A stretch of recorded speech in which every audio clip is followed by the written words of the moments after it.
happened because I was just really a poor kid from Brooklyn, just a little Jewish kid who wanted to be in broadcasting. And I'm sitting having lunch with Nelson Mandela, and then that night I had dinner with de Klerk, who was the president of South Africa, who released Mandela from prison.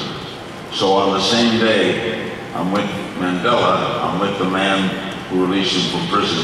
So I feel like a witness to world history.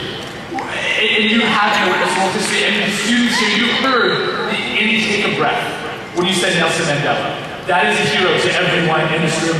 Can you tell us more about that conversation, about that icon that you stopped talking? I'll tell you the greatest thing that you could learn, and this will affect all of you in your life, whether you're spiritual or not. Nelson Mandela was put in prison. He was an activist in South Africa, as you know. They had apartheid, one of the worst systems in the world, in which blacks were oppressed.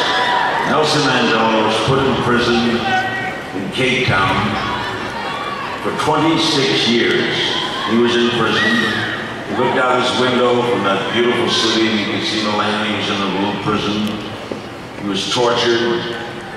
When he was released from prison, the government invited him to go to Johannesburg to speak to the legislature. He refused.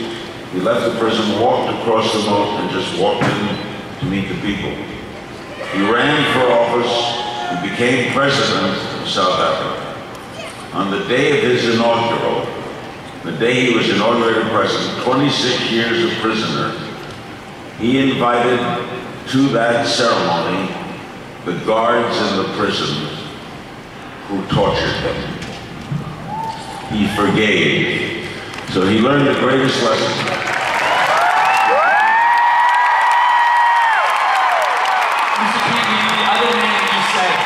You said Nelson Mandela, and you said Martin Luther King. Now you grew up, and I've seen your writings on the topic that the greatest challenge facing your generation was the civil rights movement. And even your own childhood. And you interviewed these greats, you lived through this movement. Can you share with us not only those interviews, but also lessons for these young people on how to create social change? Well, the one thing, the civil rights leaders, and you guys are also young. When I was 13 years old, I went to Ebbets Field, the stadium in Brooklyn, and I saw Jackie Robinson play his first baseball game. He was the first black in the major leagues. Later in my life, I would interview Jackie Robinson on 2 occasions, the second one being shortly before he passed away of diabetes.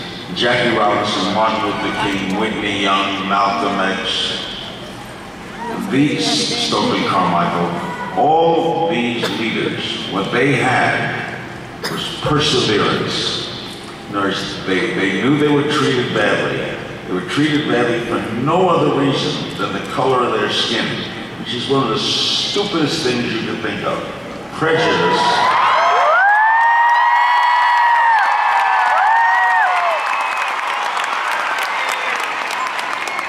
Prejudice means to prejudge. Prejudging is dumb. You don't know something and you don't like it. So what they all had in the civil rights movement was perseverance, the ability to get up off the floor and come back, to never give up in their quest, which is what you're doing here. You don't give up.